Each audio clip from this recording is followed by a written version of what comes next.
Hello and welcome. For those who are subscribed, I'm not really sure why you still subscribe to this channel. I haven't done anything in ages. But here we go.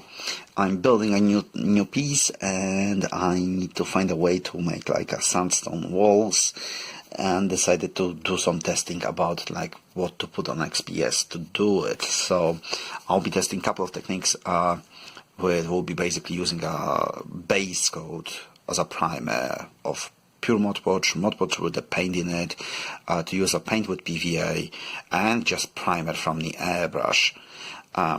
So yeah, that's the end result, and let's see if I manage to find some kind of a program to compile everything together and glue the clips. So see you in the next clip. Okay, so we can clearly see some differences straight away. This is a black Mod Podge, what the mix everybody is using. As you can see, right, so the coverage is quite even on everything. This one was made with the wire brush. I don't see it's working. There is some ridges in there, but they're not very deep. This one was drawn over rather. It looks okay. We'll see how it goes when painted. I admit I forgot to texture the wall, so there's not going to be test on texture there. This one is just pure Mod Podge, so I don't know if you want a grey and you have a grey XPS or whatever. Similar situation, those are a lot more visible, but I guess that's just the color. Same on that one. Right, and this one was textured, so we'll see if that makes any difference really. And then we'll move to the white Mod Podge. You can clearly see a massive difference between white and black paint. I think I use the same manufacturer, I don't know, because my black Mod Podge is made in a big box and I have no idea what I'm adding there. It is possible I added like inks other than just craft paint, so that might be the reason for the difference, but we can clearly see like brush strokes here and where paint just kind of settles into places.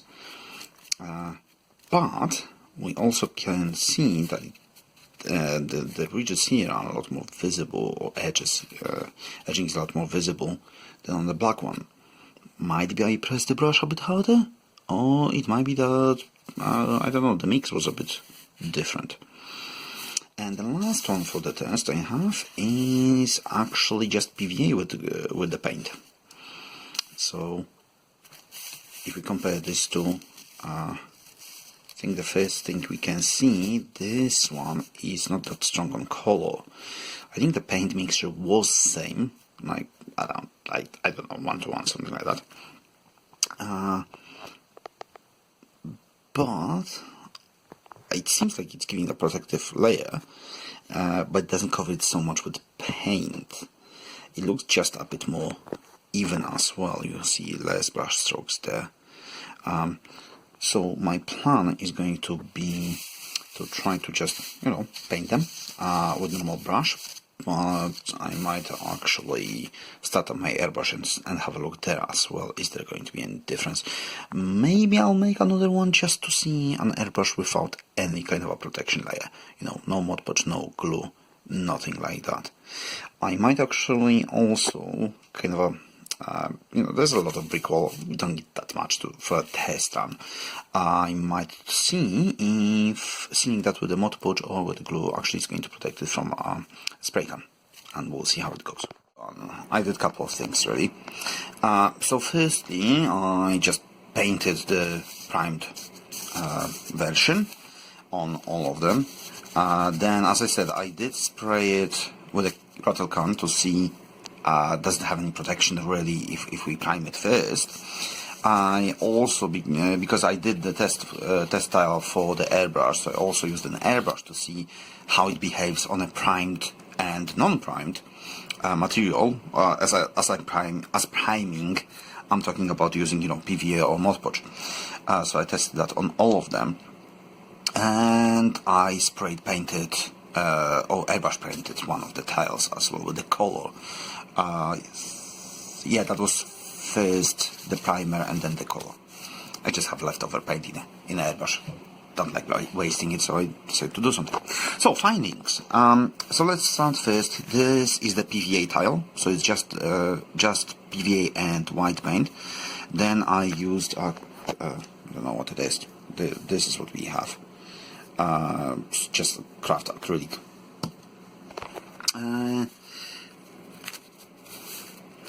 What I found painting it was straight from the bottle. Didn't dilute it. It was holding color pretty good.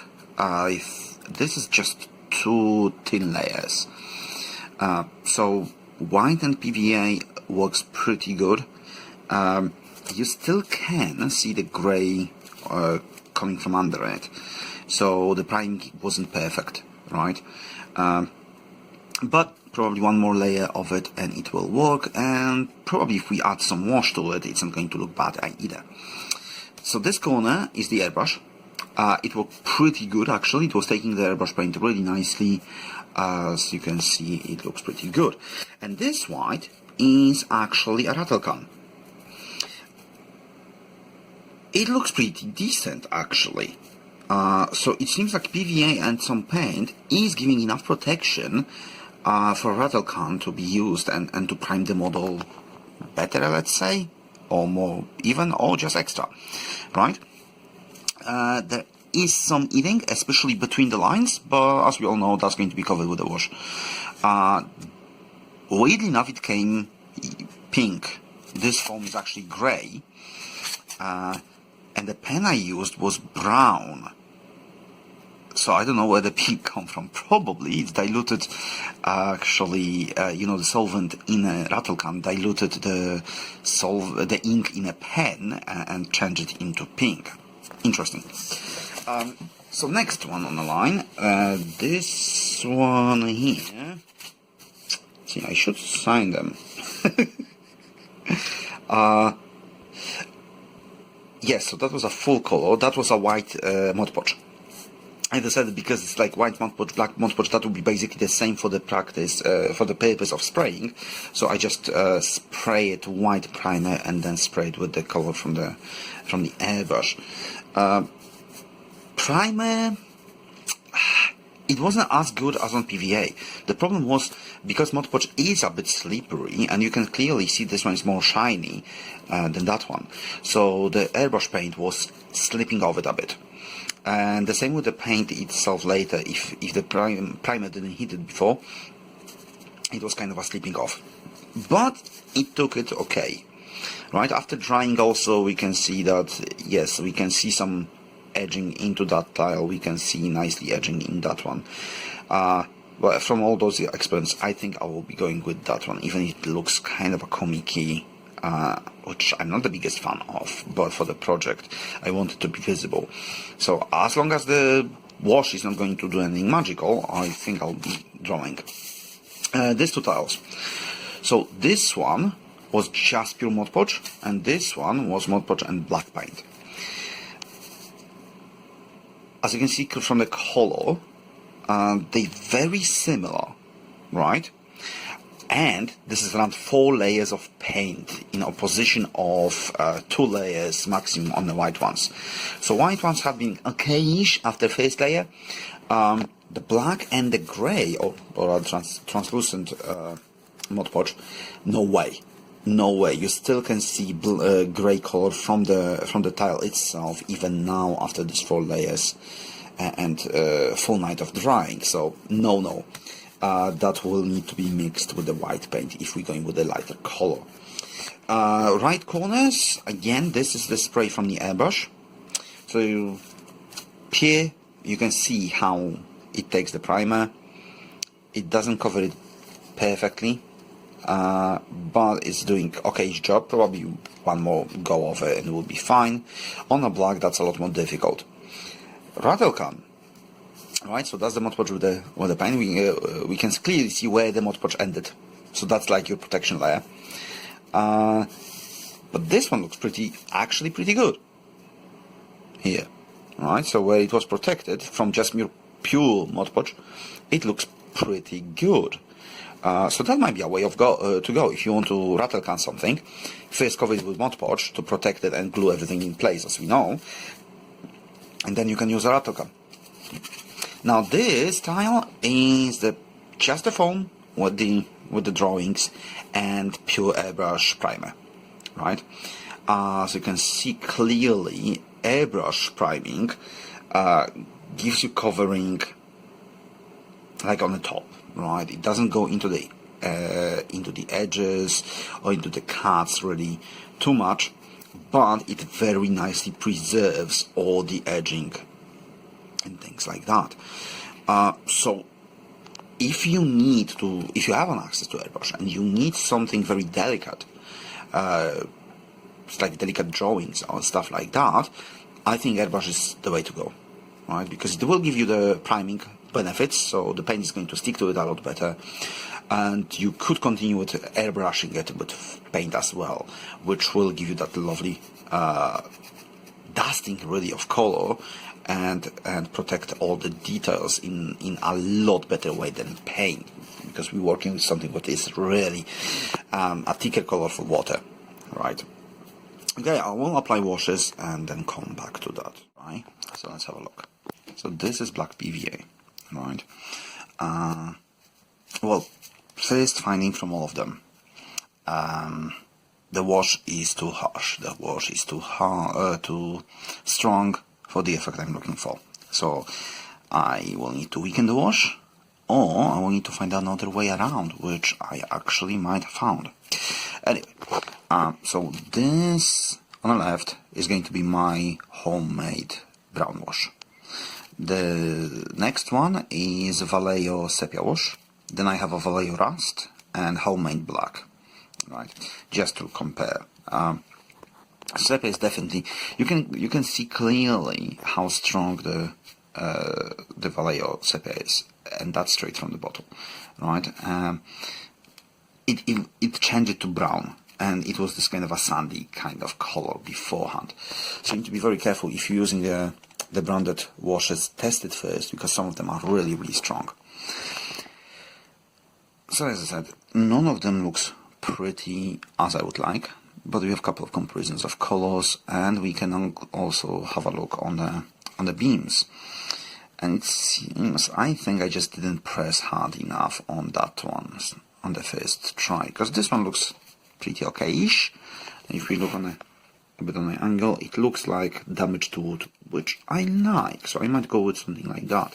Just try a bit harsher on it. But the finding which is the most interesting for me is how it behaves. Oh, by the way, comparison between PVA and Modpodge, that might be interesting as well. Let's maybe compare with white, right?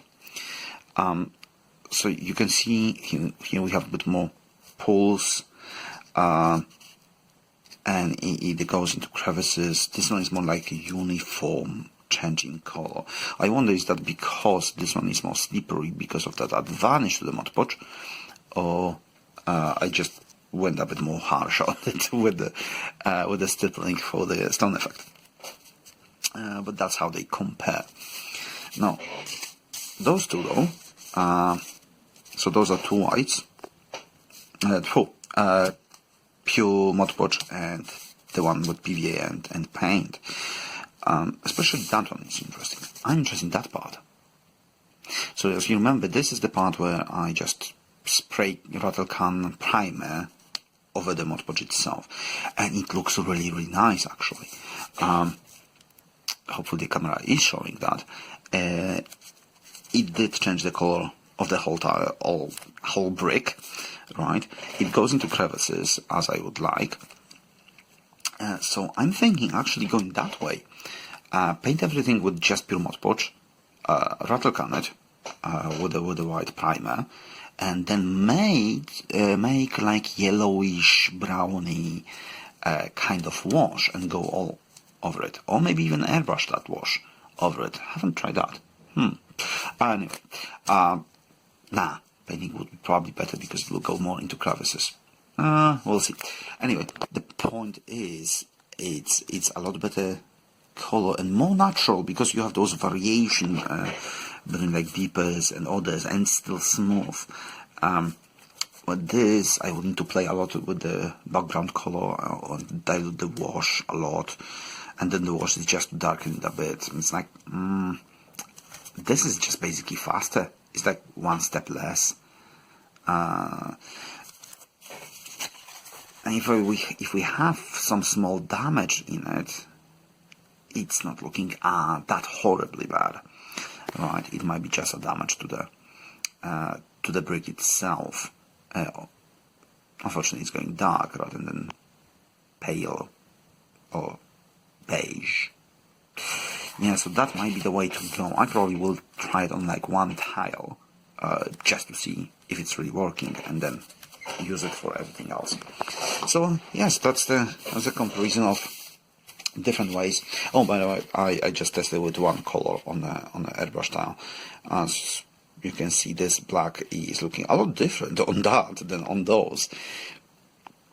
Kind of less dark, and it's like it soaked it, or it like drank it a bit more. So it behaves a bit more like a wash itself, or like a, what do you call it? Not ink, the other one, glaze, that's the name. There you go. So yes, black Mod Podge, white Mod Podge, pure Mod Podge, and PVA.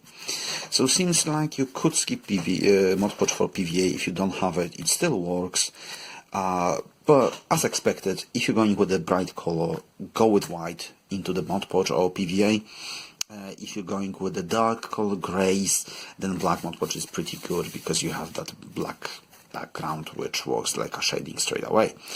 So yeah, thanks for watching, and see you next time, whenever that will be.